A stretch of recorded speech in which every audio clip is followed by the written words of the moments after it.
Hi everyone, I'm Empress Sankofa of Aunt Empress Holistics, and today I will be doing a very in-depth esoteric discussion about the Age of Pisces, Jesus, the Age of Aquarius, alcohol, decay, and esoteric topics. So make sure that you get your notebooks ready and get ready to take some notes. Make sure that you hit like if you like this video. Make sure that you share it and make sure that you subscribe and turn on that bell for all future notifications from this channel.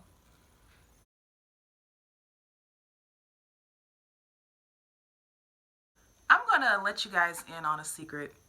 I really didn't want to do this video.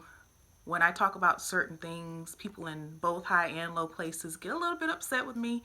And I thought that most people really aren't ready for this level of depth of knowledge with this esoteric message.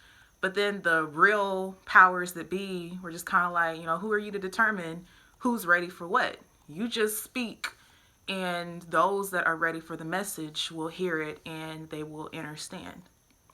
So without further ado, let's get into it. Let's talk about it.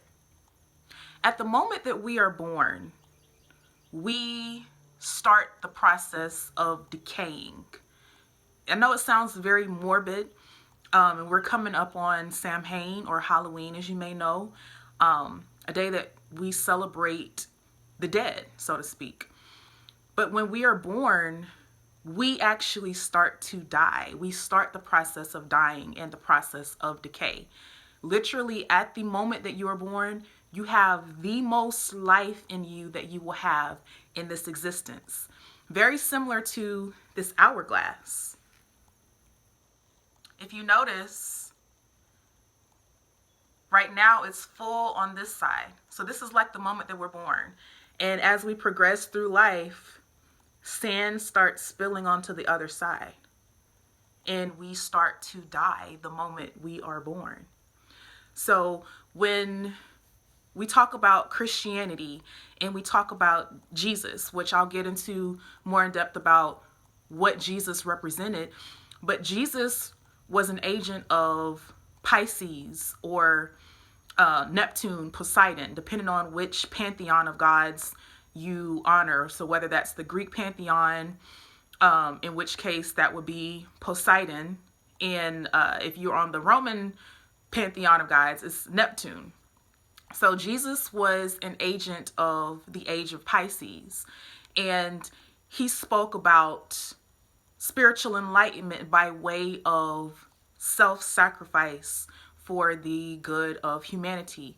And so in Christianity, there is so much emphasis on building your hopes on things eternal. Because if you focus so much of your energy on attaining materiality and building a quote unquote good life in this side of the veil, what do you have when you die? What profits a man to gain the world? So to gain material, grandiose pleasures, and in the end lose his soul. Because keep in mind, this hourglass, as you are losing sand, it has to go somewhere. So you're losing sand on the physical side and you're building on the spiritual side if you do the work in this life to attain spiritual knowledge and spiritual wisdom. Jesus was an example of the Christos, or the anointing. So if you've watched any of my videos on astrotheology, you saw me talking about the symbology of Jesus in the Garden of Gethsemane and Peter and all of that. So if you haven't watched it, check out my Facebook page and you'll see it posted there in my video section. So Jesus was talking about not being so careful about this physical experience because it's an illusion of Neptune. Neptune is the god of illusion, so to speak. So when we look at the planets and we look at our natal chart, Neptune rules Pisces, and Pisces is represented by the two fish, and rules illusions in the dream state. And in present, we have a lot of people who we say are awakening because they're coming out of the dream state as we come up on the dawn of a new age. That's the motto of my alma mater high school, the dawn of a new age. We're dawning on the age of Aquarius and the age of enlightenment.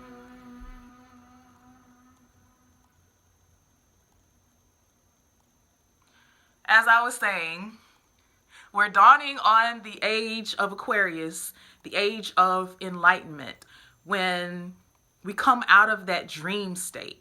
Have you guys ever been in a dream and dreamt that you were dreaming inside of the dream, and then you woke up out of the dream, out of the first state of the dream, and you're like, okay, I'm awake, but then you're still dreaming? So there's levels to it.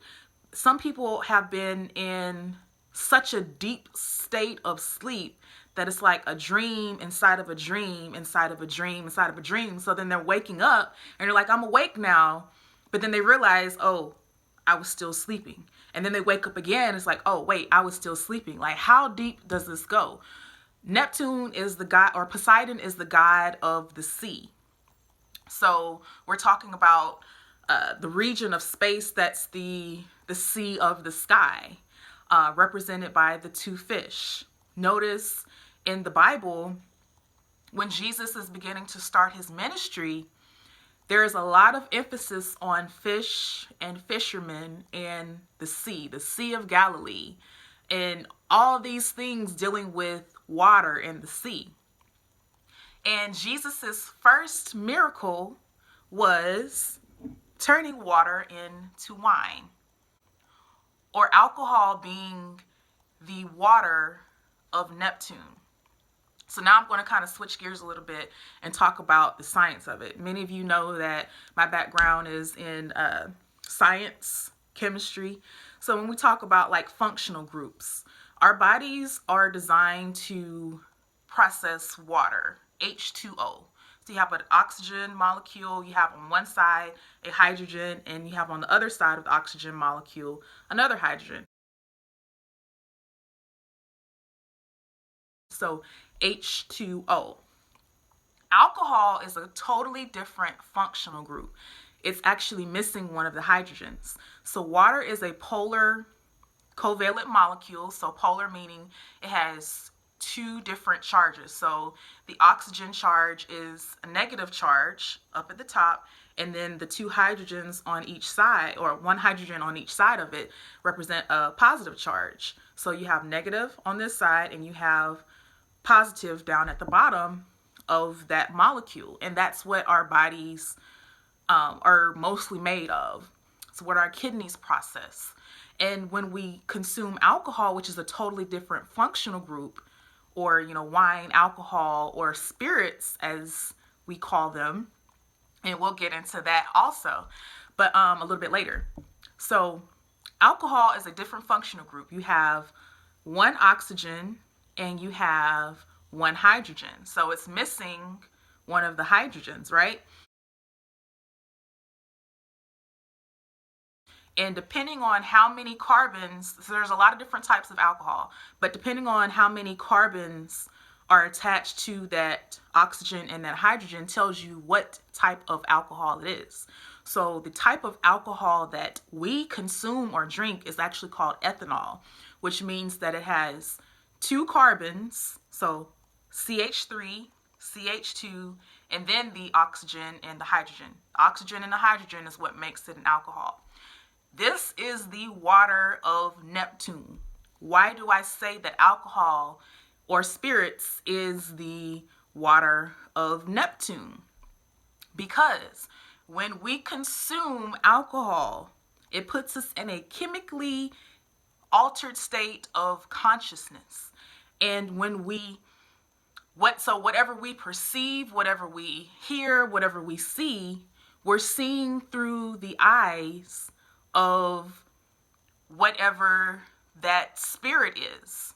And when we're talking about spirits, we're talking about extracting the essence of whatever plant was used to, do the fermentation process. So different alcohols are different spirits because they're different types of plants.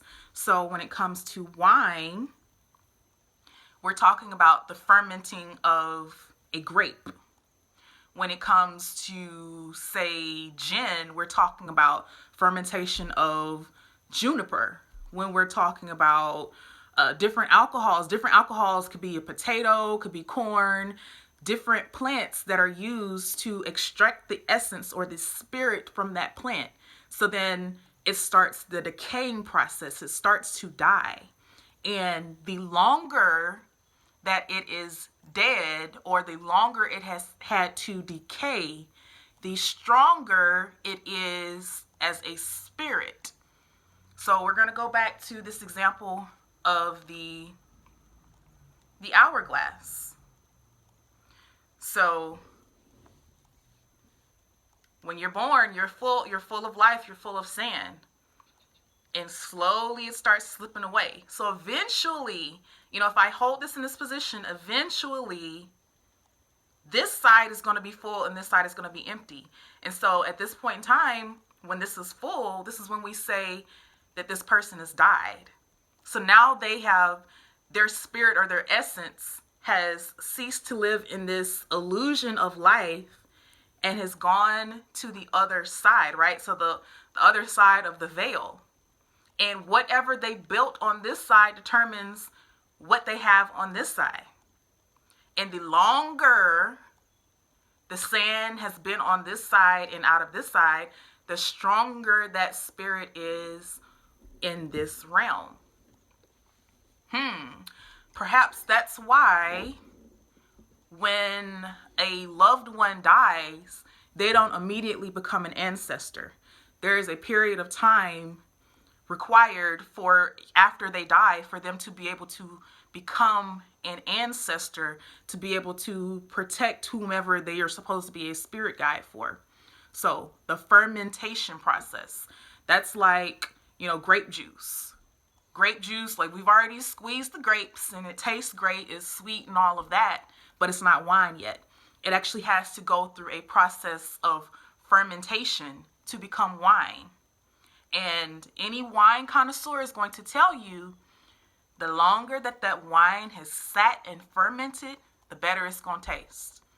So a wine that has been fermented and bottled and all of that from 2016 is not going to be the same potency or have the same value, so to speak, as a wine that was fermented and bottled and kept since the year 2000. Like, that's a long time to ferment and be strong and capture all of those flavors for that wine palate. So understand that it's a very similar process when it comes to spiritual enlightenment and what we're supposed to be doing as far as our purpose while we are yet on this side.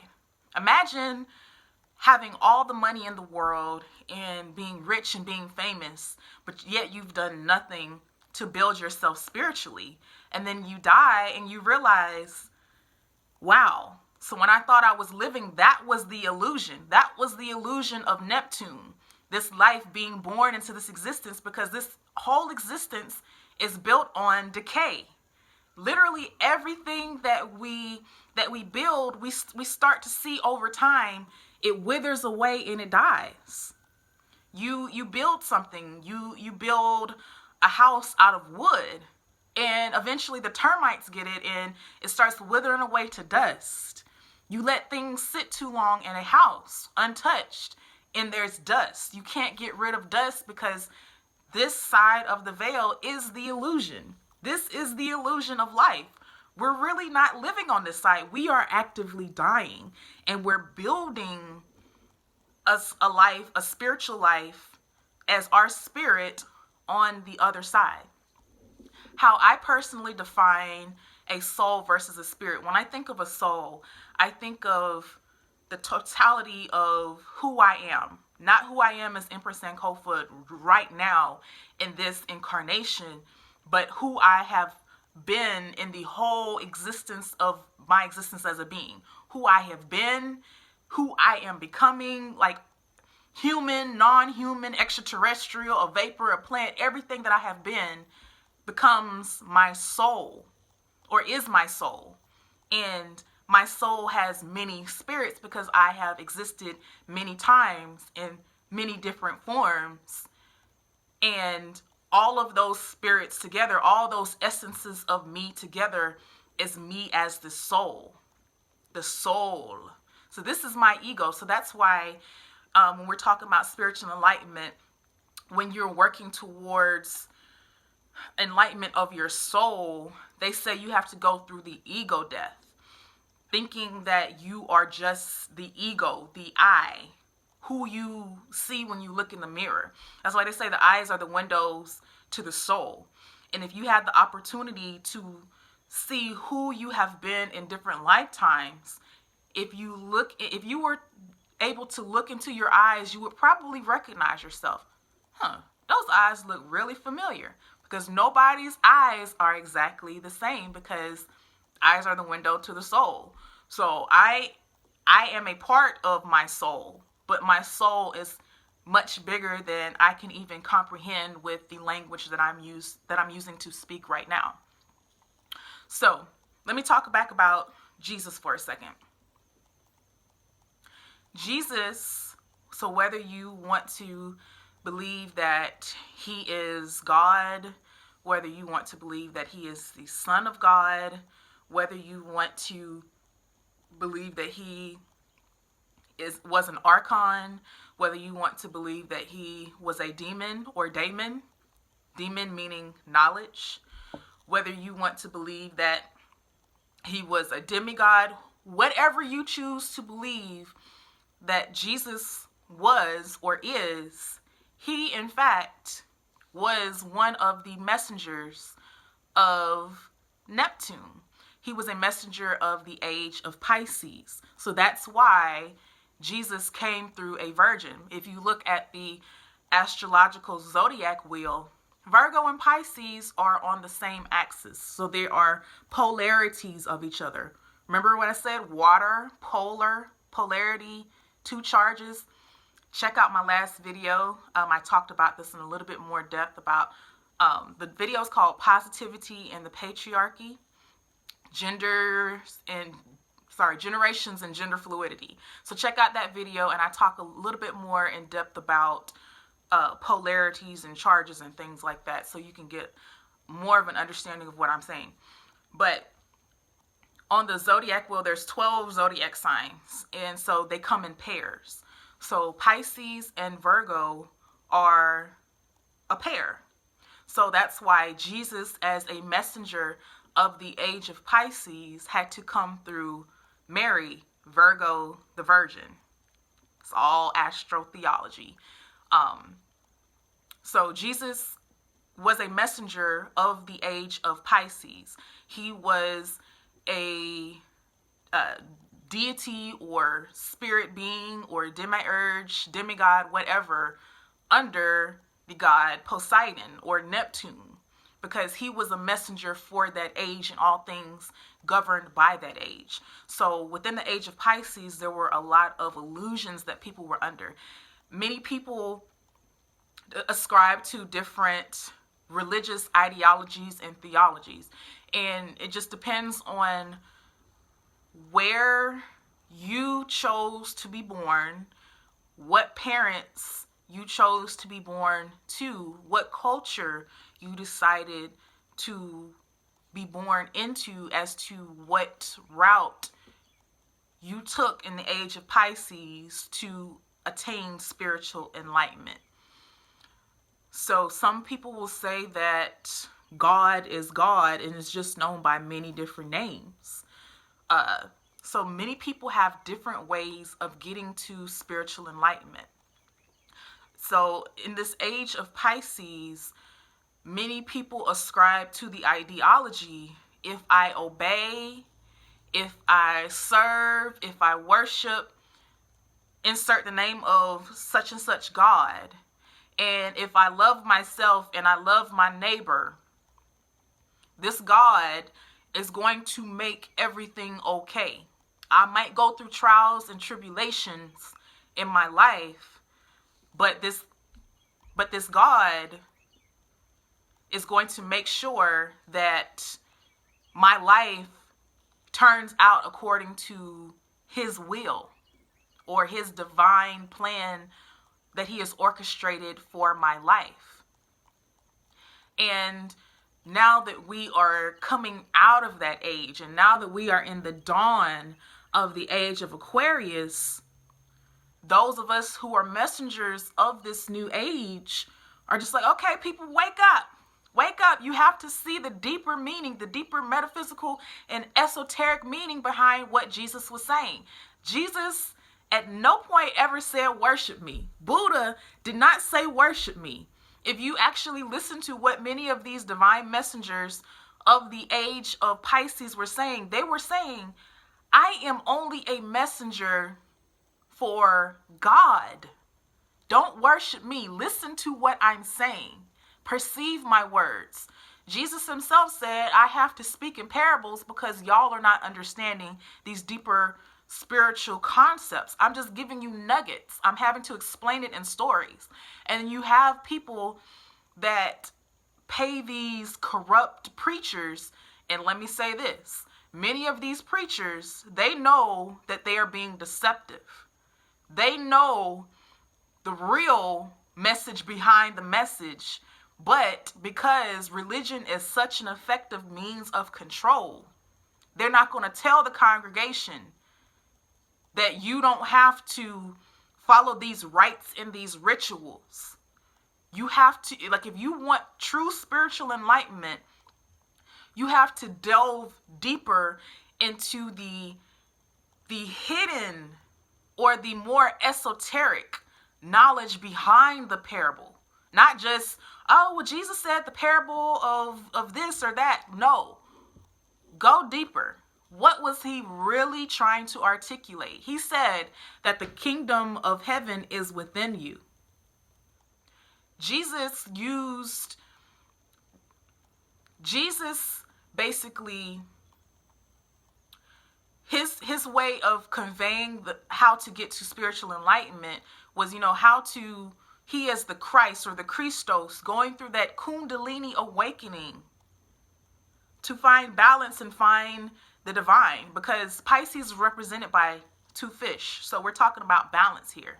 So there's an element of duality and the necessity for balance.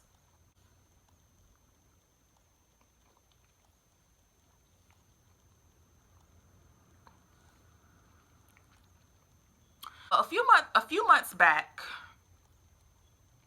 I went outside during a rainstorm. So it was like a little gentle rain, and I saw a fly sitting on my Russian sage plant, and I actually took a picture of it.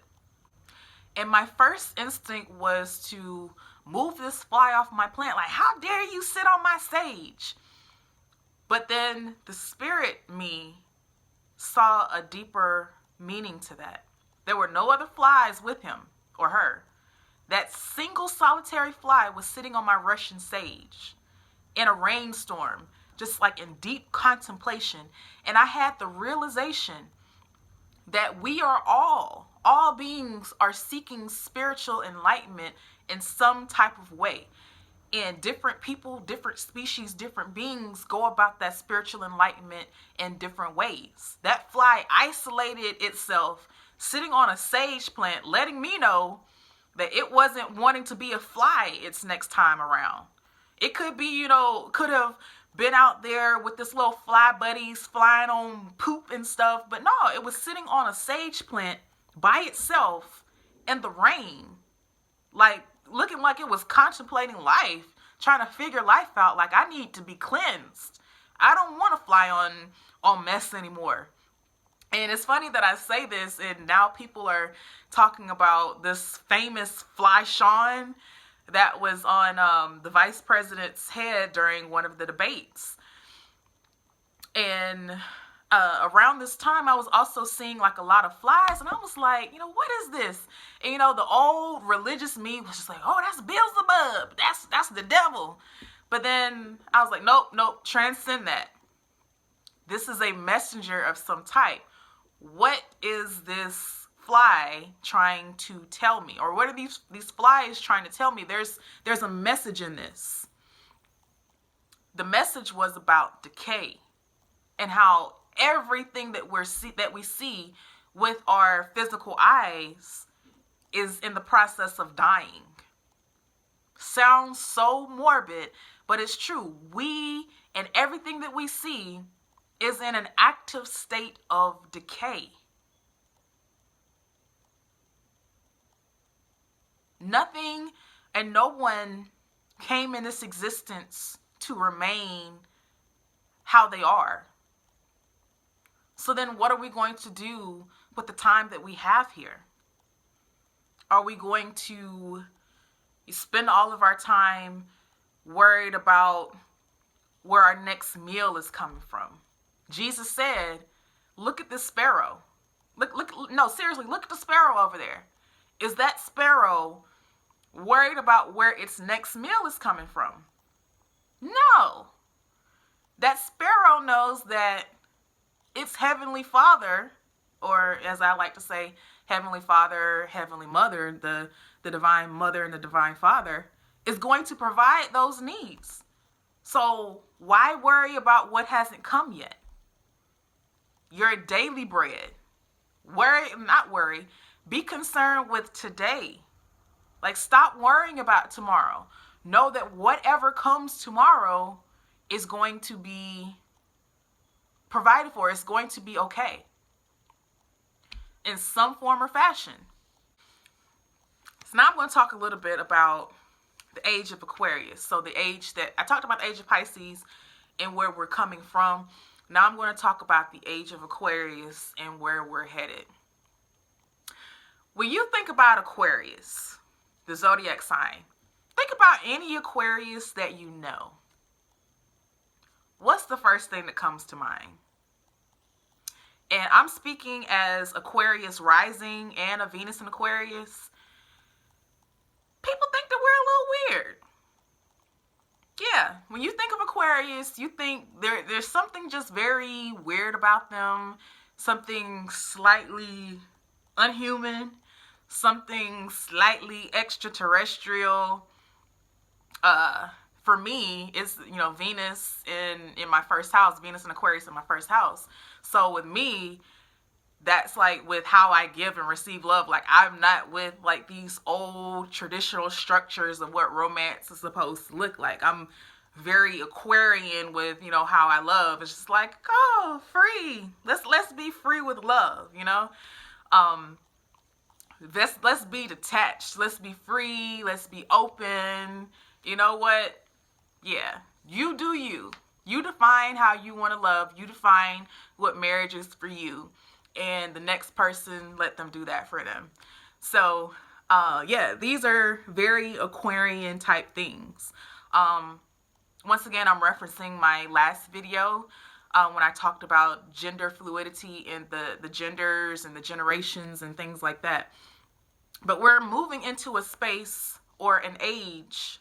We're moving into an age where we're coming from these religious ideologies of, let me follow this path to get to the divine, with this congregation of people, and all these denominations and all these sects and all these, different philosophies, these different branchings off of the same religion, and let me focus on me as the individual.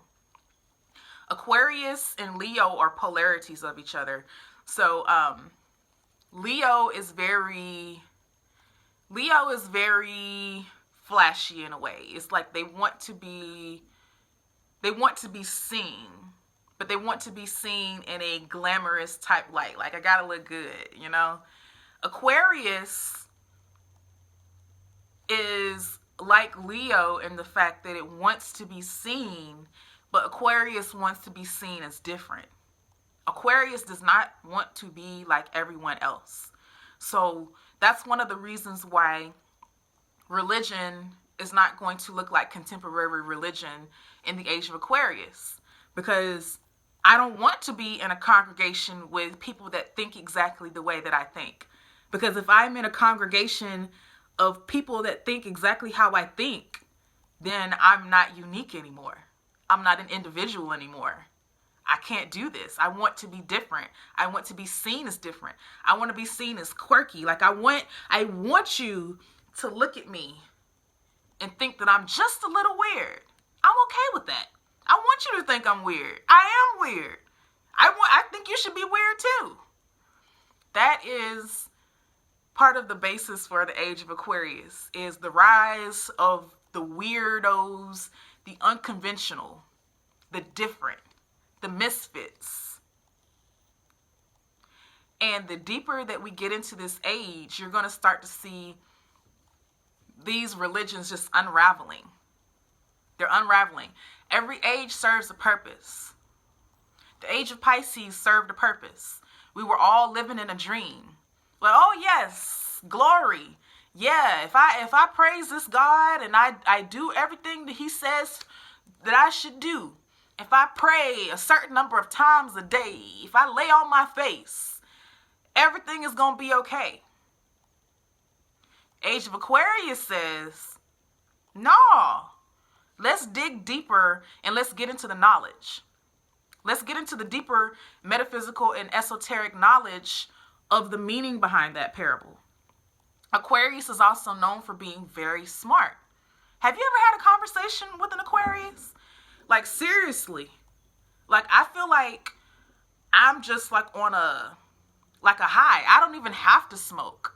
I like to smoke, but I feel like I don't have to smoke to get into that like frame of mind. And I'll be talking about galaxies and dimensions and hypercubes and all this stuff, and people are like, did you smoke today? No, this is just me 24/7. So yeah, Aquarius is known for being an intellectual, for deep diving into all types of spiritual knowledge. Aquarius is ruled by Uranus.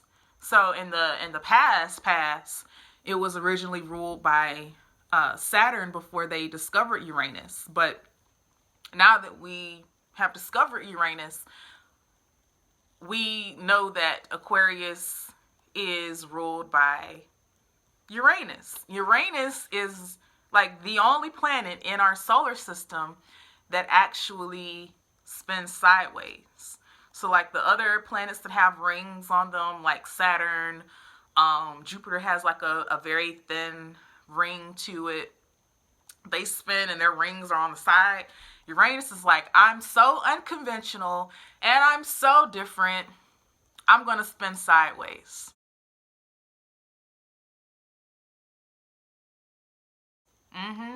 Yeah, y'all get like me. Y'all gonna be like me one day, and you're gonna spin sideways too. Uranus is known for anarchy. Uranus is known for being like wild and unpredictable. Have you ever tried to predict what an Aquarius is gonna do? You just don't know. You don't know if this Aquarius is gonna like sit down and have tea with you and talk about some deep stuff. You don't know if he's going to teleport to the next galaxy and be like, wait a minute, did he just disappear in front of me and like reappear? Like, this is weird. This is Aquarius.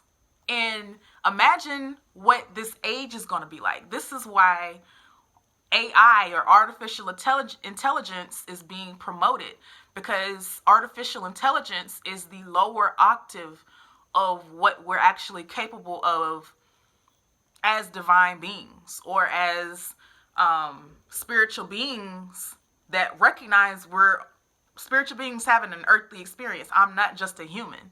I exist in many different forms right now in the present, because the present is all that I have. So because of how the known universe is structured, the past, the present, and the future all exist right now in the present. So right now, I also exist as who I was in my last lifetime, and I also exist as a person and the persons that I was in the lifetime before that, and the lifetime before it, and the lifetime before that. And I also have the consciousness that I exist as what I will be, and then what I will be after that.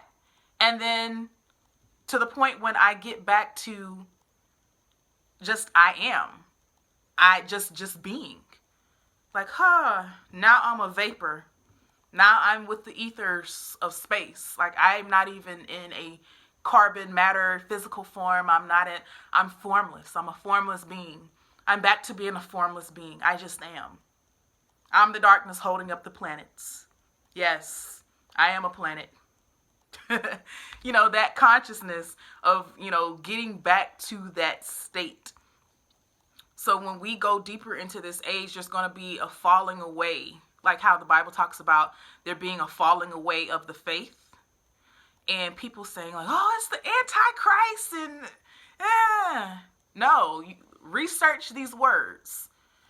Research the meaning. Go deeper with it. You don't have to have faith for what you can prove. In the story, Jesus walked on water. And he said that greater things than what I'm doing shall the people do that believe. Jesus had the I am complex. He's like, I am that. Y'all are saying that I blaspheme for calling myself the Son of God. But if you look in the book of Psalms, it says, verily, I say today that you are gods. Ye are gods. So if I'm a God, I should be able to conduct my affairs like a God, right? I should think like a God. I should walk like a God. I should talk like a God. So Jesus walking on water is not going to be a marvel in the age of Aquarius, because Aquarius is going to go into that chemistry, that alchemy, where we get the word chemistry is where alchemy is where we get the word chemistry, alchemistry, alchemical reaction. So Aquarius is going to dive deep into that metaphysical knowledge to say, Jesus was a magician. He was an alchemist. And you know what? The nature of water is a polar covalent molecule, and the surface tension is like this. So if I am able to find a way to shift my weight in such a way as I'm so buoyant that I can walk on the water, I can walk on water too. It's not a miracle because now I know how to do it. I figured out the trick of the alchemical magician. Jesus laid hands on the sick. And they recovered. Sounds like Reiki, huh? Remember that story where Jesus said he was walking through a crowd and there was a woman that touched the hem of his garment because she had a bleeding issue for like 12 years? And he said he felt some of his virtue leave him because she touched him. Have you ever had somebody touch you that you didn't want them to touch you, and they started draining energy out of you? They started draining life force out of you? Like an energy vampire? Or how about let's go back to the first miracle of Jesus turning water into wine. I've kind of told you a little bit about the structure of the water molecule or the water functional group, polar covalent molecule, to alcohol, polar covalent molecule. So, if you knew a way to disconnect one of the hydrogens off of the oxygen, perhaps you could turn water into wine also. This is all alchemy. So if you've ever been in like a science lab and you've done like chemistry experiments and, looking at different functional groups and doing oxidation reactions, reductions, look up these terms. Oxidation, so basically, in a nutshell, you're shifting the charges, or you're altering molecules on the molecular level. Sounds like turning water into wine. So all of that to say is we all have the ability to do what Jesus did and even greater things, because they're not really miracles. They were miracles in the age of Pisces because we were living in a dream state and an illusion where we felt like we had to come to an entity or a spirit being or a divine being that, we called God. And the reality is these beings are just very highly advanced, and we're learning lessons, through the perspective of the planets in the solar system. But the concept of what God is, if we talked about what God is, we wouldn't be able to contain it in 66 books.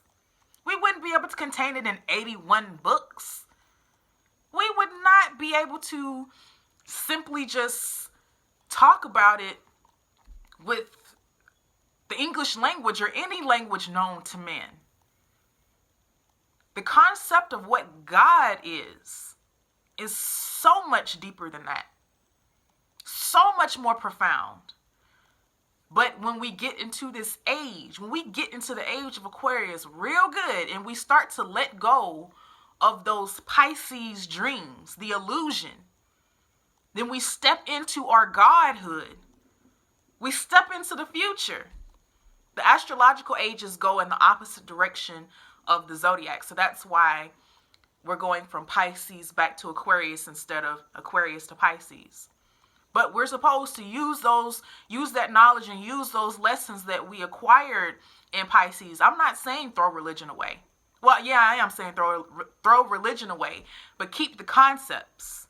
What did you learn in religion? Did you become such a great student of that religion that you meditated on the words of God, on the word of God, day and night? So now that there's a new age coming, you're able to see things from a different perspective, and you're able to build on that knowledge. That's how you go back to God. Each one of these zodiac signs, each one of these ages, they're teaching things. They're teaching things about the universe. We are the universe in human form. As above, so below. As below, so above. It's all interconnected. Everything is everything. Everything is connected to everything. So, greater things than these that I've done shall they who believe also do. We're all supposed to be sons and daughters of God till we realize that we are God. But in order for you to call yourself God, you have to have the sovereignty. You have to know who you are, because you're going to be tested. I can call myself goddess all day. But guess what? If I'm presented with a test or a situation that calls for me to respond like a god, and if I respond like a human, I'm not being taken seriously in the spirit realm. And I need to go back to making sure that I'm building a strong foundation for the other side, because I'm going to exist in the spirit. After I leave this physical vessel, I will exist on the spiritual plane as me much longer than I existed as me in physical form.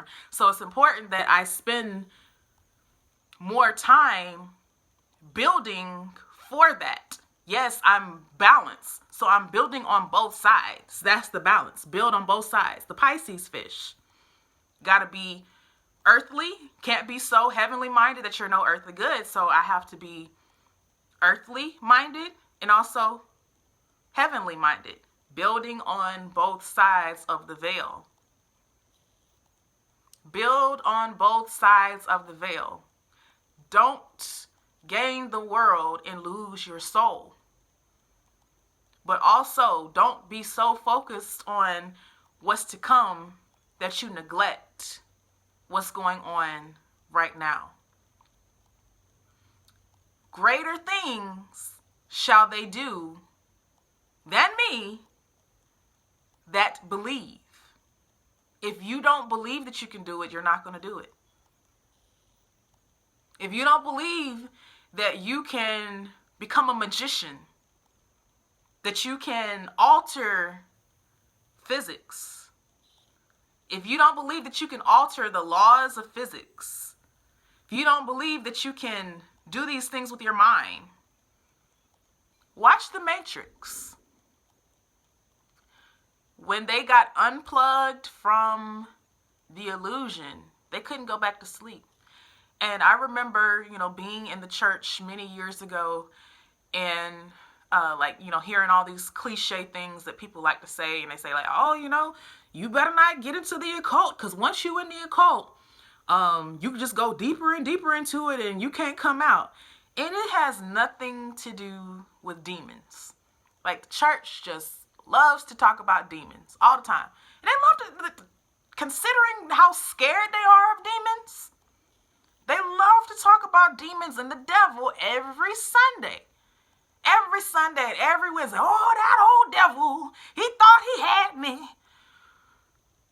Okay, so it has nothing to do with all that. But the deeper knowledge that you have, you start to wake up. It's kind of like, have you ever been sleeping, like been in a good sleep, taking a good old nap, and then you set your alarm for a certain time and you wake up a few minutes before that alarm went off, and you call yourself trying to go back in that good old dream, and it just does not work.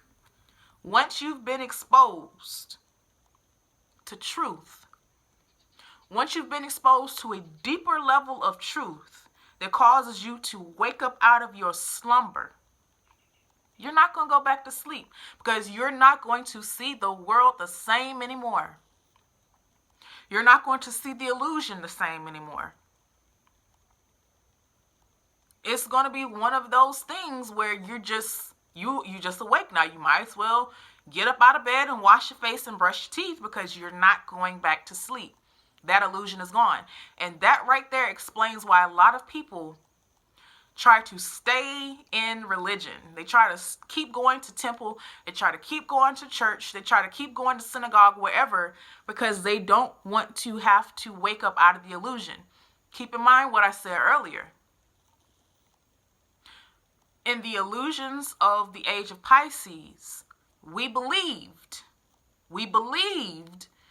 that as long as we obeyed the mandates and the commandments of this deity, this being, this highly advanced spiritual being, this archon, whatever you want to call him, everything would be okay eventually. In the Age of Aquarius is when we take responsibility for our actions.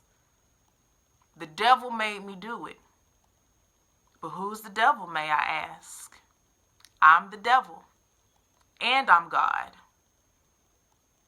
Everything, the Age of Aquarius is when we come into the knowledge that everything, every situation, every person in our lives is a response to what has already been. So sometimes when people are going through certain lessons, certain karmic lessons and things like that, and it has nothing to do with anything that they've done in this lifetime. But me as an astrologer that goes into karmic astrology, I can look at your natal chart and look at certain indicators, which, by the way, if you're interested in having one of these readings done, contact me and we will talk. But I can look at your natal astrology chart and I can tell certain lessons. And I've done it for myself. I was like, why do I keep running into such and such specific people? And I keep having issues with this one sign. And I was like, I have not done anything to these people. I went into my karmic astrology and I was like, boom, there it is. This has nothing to do with anything that I've done in this lifetime. This is from past lifetime stuff. And until you are consciously aware of something, you can't change it, right? So Age of Aquarius is when we come into that knowledge of how to see ourselves. When we start to see ourselves through our real eyes, or through our cosmic lenses, not through an illusion of what an advanced being told us we were. I mean, and of course there's levels to it. So, there's still going to be certain veils over our eyes in the Age of Aquarius, but we're starting to peel back those layers. Aquarius is peeling back a layer that was there in Pisces, and we're starting to see ourselves through a different perspective. Now, because I'm aware, I can take accountability for being the devil whenever, and how that affected what's going on now. So I might be the hero in the story right now, but I might have been the villain before. And maybe that's why certain people have issues. Maybe that's why this person is mad at me, because this is something, they might be getting me back from something that I did a long time ago. I don't consciously remember it because it was not me.